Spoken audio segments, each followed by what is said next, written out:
Hello, ladies and gentlemen. It's been a month since my last video. Sorry for the wait on this one. I made the call to cover all three new Berserk chapters in a single video rather than splitting them up since it felt wrong to break them apart when they're clearly telling one continuous story. So we're doing this one properly. Every single Berserk fan has had a tear through their eyes after seeing these latest three chapters, and it's been about 9 months, at least 10 months. Technically, I'm making the script about a week before the July 10th release, so we are working with the 384 and 383 confirmed. But it's safe to say the GOAT is back, and holy shit, he looks jacked. And we'll get there. And a lot of people have had mixed responses from 383, and I completely understand. We open on Guts inside the clamshell of the Flower Storm Monarch, having completely surrendered his will to live. And I mean, personally, who can blame him? He has watched everyone he's ever loved either die, be destroyed, or be taken.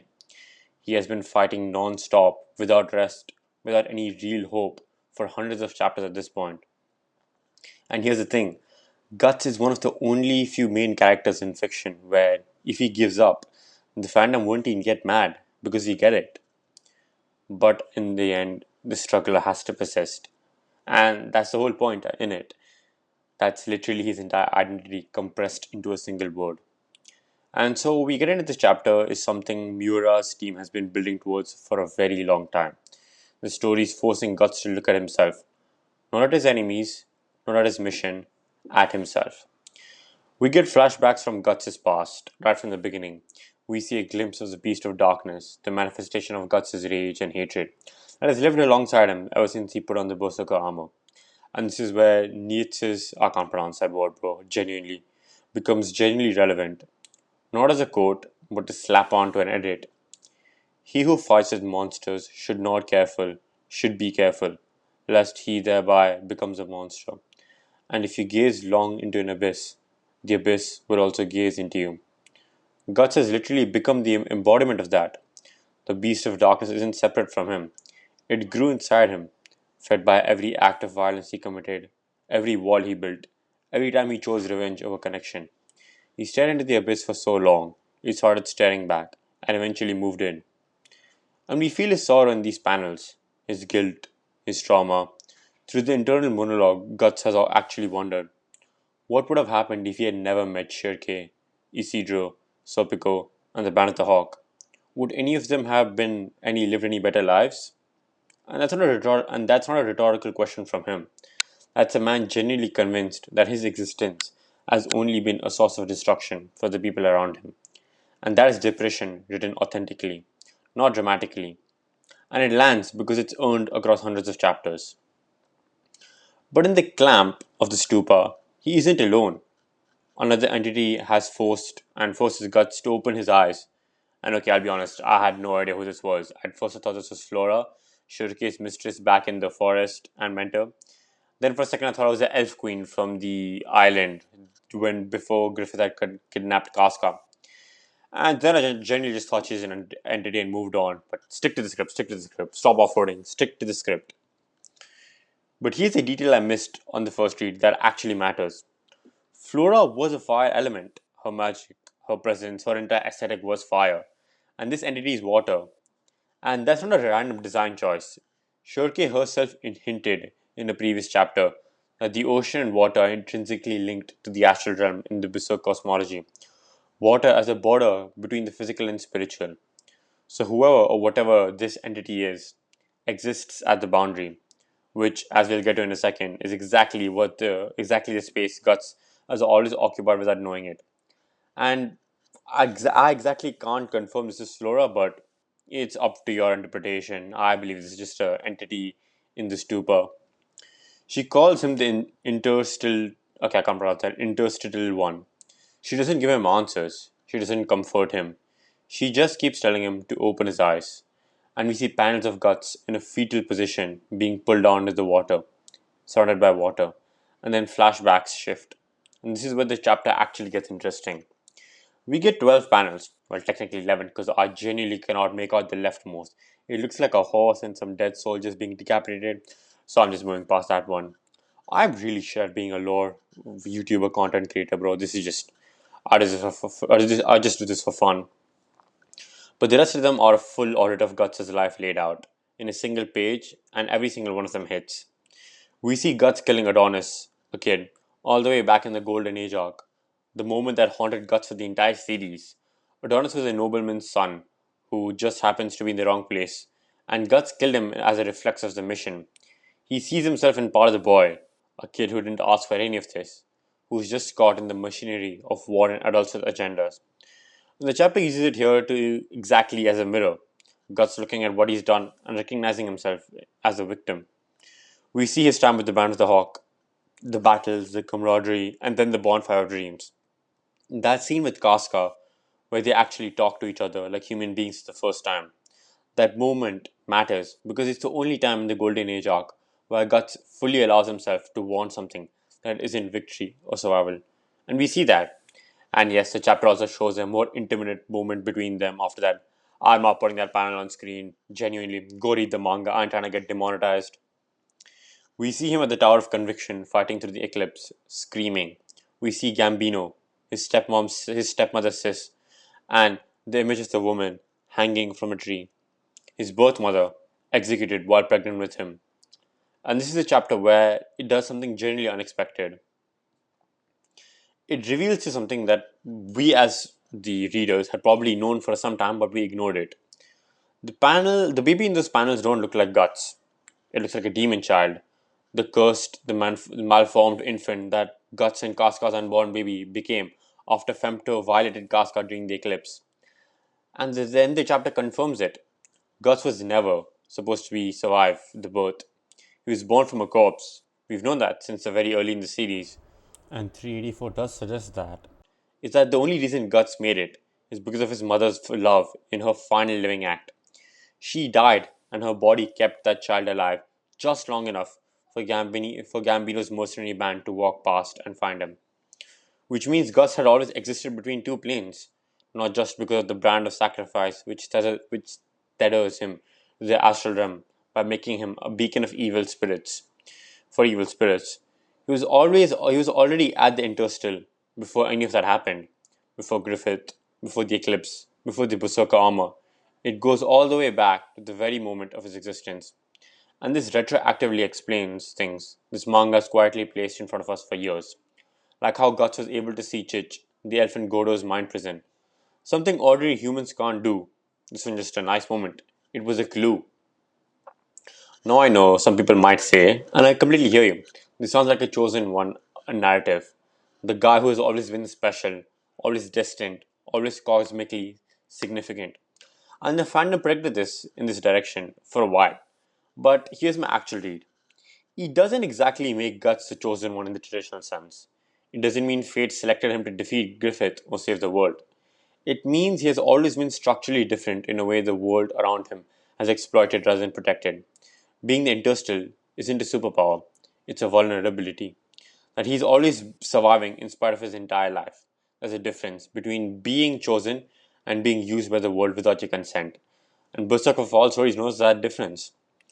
The chapter finally ends with Guts merging with the demon child, accepting both halves of himself, the human and astral, letting out a scream that feels like both the first time he's been fully honest what he's done in all chapters. And we get a parallel with Griffith.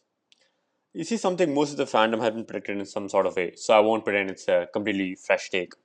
But it's worth saying something clearly because it's genuinely elegant writing. Griffith and Guts are now existing at the interstice. I need a new word for that. I generally am going to say like in between or something like that. The border between the human and the astral realm, but got there from opposite directions. Griffith went from human to astral when he gave up his humanity entirely to ascend godhood, to become femto, to shred everything that made him a person in exchange for cosmic power. Guts going from astral to human. He was always half in the spirit world without knowing it, and now he is consciously integrating that, becoming fully himself rather than running from off the other half of what he is. There are mirror images, completely opposite journeys across the threshold, and Berserk has always been a story about those men in orbit of each other. This is just the exact same as the relationships playing out on a cosmic level.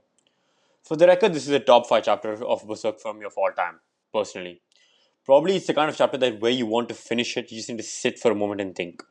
Guts finally understanding who he is and not being told, not being given a power up just because he's being shown himself and being asked to look at it. That's the Hamilton version of saying, remember who you are moment from for Guts. And yes, I know that race is insane, but staying on topic for this time. There's one thing I found extremely controversial about this chapter for 383 that the entire narrative rested on Guts being a human, representing the human spirit to struggle against forces that are cosmically stacked against each other, and adding an astral element to his nature complicates things. But I argue it deepens rather than undermining it, knowing he was always half in the spirit world, choosing to remain human, to fight for human things, human connections, human survivals, making that choice more meaningful. Alright, I don't prefer reading out of scripts. I prefer just monologuing my way through stuff and free writing, free roaming, whatever it's called. Wait, what's the word? Paraphrasing my way through stuff. It's much more simpler. I understand some law of videos.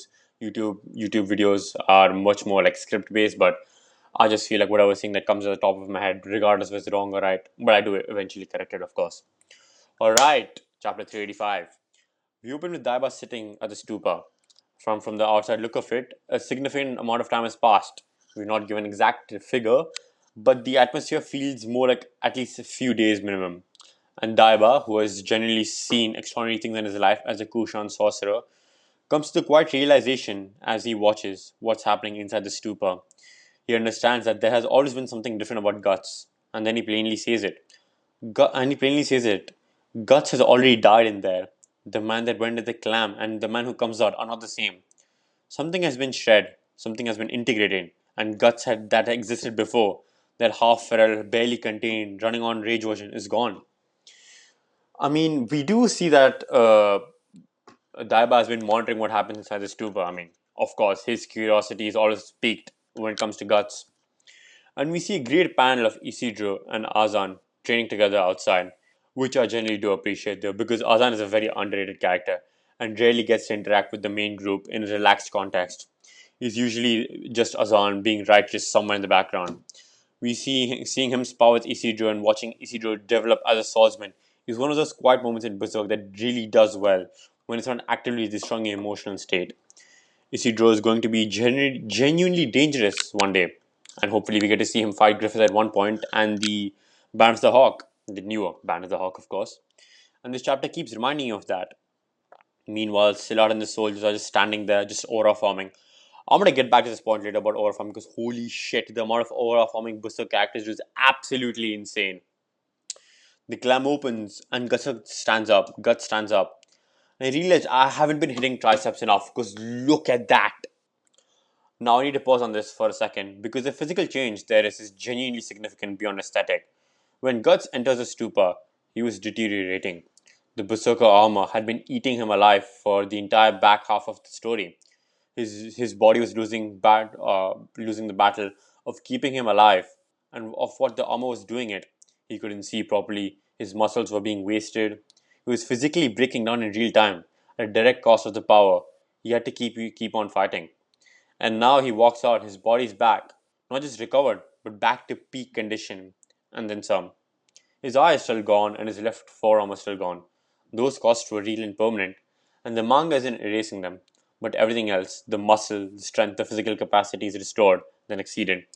Which tells us something important. Whatever happened in that clam wasn't just psychological.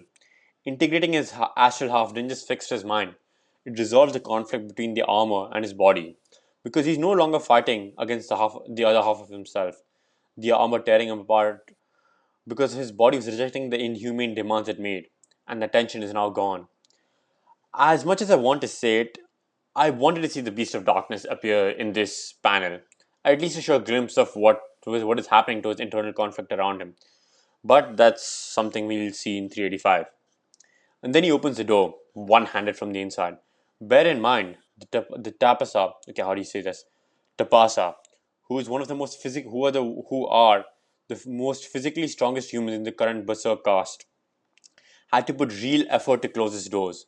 Guts opens them with one arm without breaking a stride. Then we get the usual stuff, people being amazed by Guts' strength as his man walks out of the stupa, even more jacked than before. and then proceeds to just stand there aura forming. This man loves aura forming. Holy shit! Whenever someone new sees guts, they literally glaze him so much it's insane. I mean, who wouldn't? This man was depressed and out of shape like 10 chapters ago, and now look at him. He's even more than a Giga Chad, and that's an understatement to say the least. People shitting their pants seeing the Shatri of Durga. I can't tell which is actually a cooler nickname, that or the Black Swordsman. And then the men with such extraordinary destinies do exist, which is Salat's way of reflecting that he'd been right about Guts all along, and he would like to record to reflect that. Isidro and Paka completely losing it, which is the complete correct reaction. They used to have been with Guts long enough to know exactly how bad things were, and seeing him walk out looking like that, yeah. Puck also notably returns to his normal form in that sense. The chapter rather in the chapter rather than the deranged little gremlin mode he's been in. And I want to flag something about Puck. I think it's worth noting that Puck has always sensed Guts' emotional state. Of course, we can see that from the early chapters of Berserk. His whole thing, since the very beginning, has been that he perceives the feelings that Guts refuses to express. So when Puck sees Guts connect with his other half and immediately reverts to his natural self, is that a coincidence or did something in Guts' internal state finally being resolved fix it? Something in Guts being resolved. And because they have been linked in ways the manga has been fully explained it, file that one away. And Guts just breaks his shackles by flexing his forearms. No wind up, no dramatic movement, just flex. His chains are gone. Bro, someone called that F. He cannot be getting away with this. In all seriousness though, this man looks even more stronger. I mean, the Stupardo was one thing, but from the looks of it, I don't think he needs the Berserker armor even more. And we finally see Guts back in his normal chapter. And yes, finally. And his first thoughts after everything are the clamshell, the entity, the flashbacks, the integration, the death and the rebirth are just onwards. That's it. That's absolute peak, ladies and gentlemen. For chapter 386, it's 385. Is it 385 or 386? 386, I'm pretty sure. 386, yes, correct. We open on Casca attempting to escape Falconia, and Shirke finally clocking her presence. And alongside, we get Sonia, Griffith's spirit medium, picking up on her too. Now, before we get to the main event of the chapter, I want to talk about something for Sonia in this matter, because she does something which is genuinely clever writing. Sonia uses the ugly duckling story to assign the bird identities to everyone in the current cast. It's not just a cute world building story, but it's actually a whole ideological breakdown of where everyone stands. She's a kite, a bird of a prey related to the hawk, meaning she sees herself as an extension of Griffith's faction. Shirke is an owl, the wisdom, magic, things that exist outside the normal human institutions.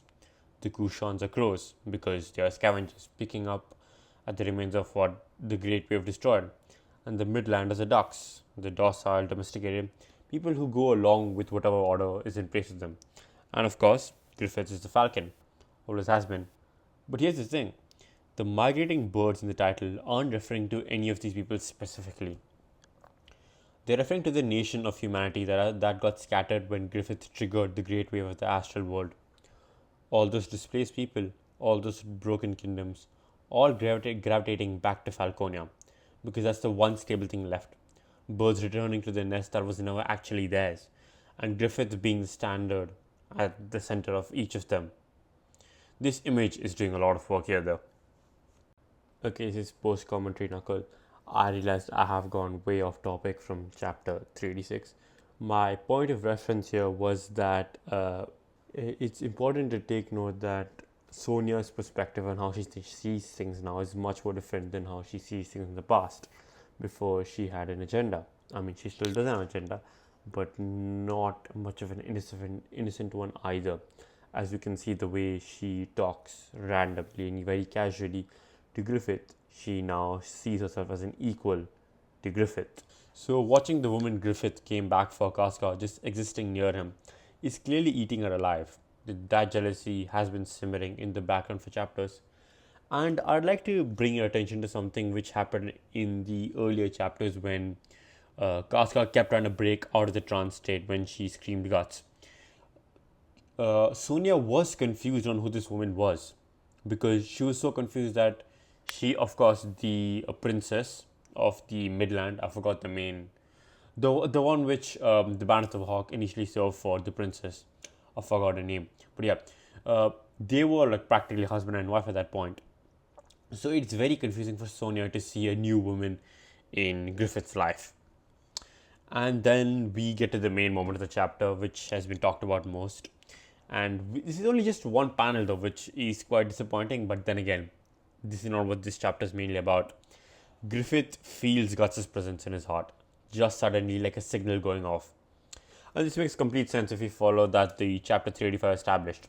The Guts' other half, the astral piece of him, that was, uh, which means Guts and Griffith have a direct metaphysical link that neither of them chose. So when Guts in chapter 384 finally integrated both halves of himself, without fully knowing, without fully aware of his astral nature, Griffith feels it happen. He doesn't know. He doesn't know what Guts looks like now. He doesn't know what what happened to that man inside that clamshell. But he knows something shifted. He knows Guts is coming. And from the way the panels are drawn, this has clearly unsettled him. Which is weird because he's a nigh omnipotent being. He should have known this. But this still rattles him.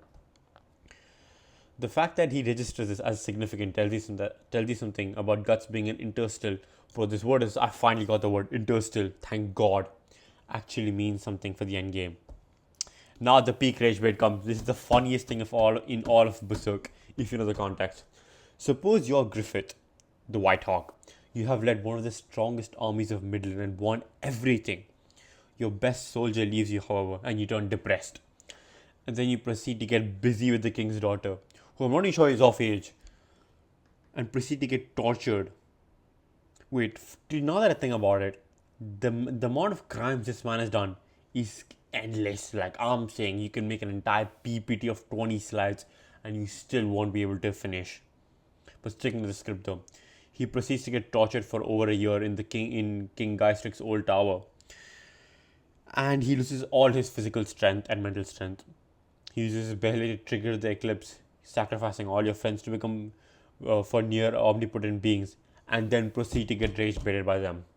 There is no way that's happening. The God Hand manifests him in a smoky form, not fully taking physical form though, which is interesting. I mean, to be fair, they had to wait for such a massive event to happen for the lamp sacrificing thing, the Tower of Conviction event. Sorry, yeah. Although the fact that they can do this because of the Great Wave merging the physical and natural world, so they're pretty much just flexing on him. They're not here because they have to be. They're here because they can be. And what do they go do with this power? They absolutely roast Griffith. Celine goes first. She points out what anyone paying attention has already noticed. That Griffith is essentially manufacturing the evil, his own army that heroically defeats them. He sends out demons and then sends out the Band of the Hawk after them. He's basically the bad guy and the good guy in the same story, and he's writing both the scripts. Like, come on, be original, man. To which Ubik adds that he's not a conqueror or a hero. He's a producer running a show with paid actors. And then Void. This man is mysterious, bro. He has aura. Literally the most aura-filled character in the entire story. Well, technically he's third. We have Skull Knight, Guts, then Void. Who doesn't say anything much here, but lands every single thing. He does what he says. Void just tells Griffith that his antics are below what you'd expect from a child. They called a group meeting to laugh at his face, and that's generally what happened. The entities give Griffith everything he has assembled themselves and specifically tell them why he's embarrassing. Now, why does this matter beyond just being satisfying to watch? Because it confirms the God Hand's relationship with Griffith that changes how we read the entire second half of the story. They didn't make Griffith a God Hand member because he was chosen. They didn't give him incarnation because he was their golden child. From where he's standing, he's just an intern who got promotion and now is doing all the unpaid overtime trying to convince himself that he deserved it. The incarnation ceremony, one of the most horrifying events in the entire manga on the scale of the eclipse, wasn't an elevation, it was an assignment. They gave Griffith a flesh body, a kingdom, and a narrative to star in. And from their perspective, it's entertainment. He's not their general, he's their TV show. The last page of the chapter is the one which is going to stick with people. We see Griffith in the aftermath of it all. Casca helped up by a maid while he just stands there, Not extending a hand, not speaking, just standing there. And the visual language of the page is echoing the earliest chapters. A young Griffith in a prison cell, broken and humiliated, seeing the God hand call to him for the first time. He escaped one cage and built a bigger one. Griffith wished for wings to fly higher than anyone, and what he got was a gilded bird cage called Falconia, where he is the king of his own controlled little world. And honestly, the Behelit was a monkey's paw in a way if you think about it. You get exactly what he asked for, and the price for everything is adjacent to it. Griffith said he would do everything to achieve his dream. He got a kingdom, he got a throne, he got an army, and he became a legend. But he never got freedom. He did not get guts. He did not get a world where his choices don't have a ceiling placed on them by four entities who find him mildly amusing. He is still a boy from the slums, trying to find something to prove, something to a universe that sees him as a piece of an abode. Alright, ladies and gentlemen, that's it for this video. I don't know how long this will be after editing, but this is a slightly longer video, of course, and this is taking me a decent while to edit and everything, and I'm extremely sorry for the delay. And I am hopeful that you will like my next project, which will be on Warhammer 40k. And if you have any more points to update in the comment section, please do, because I love to be criticized in the sense of being criticized in a good way, like where I went wrong, if I'm seeing anything wrong, where I can edit better, and I also need to buy a mic. But thank you all.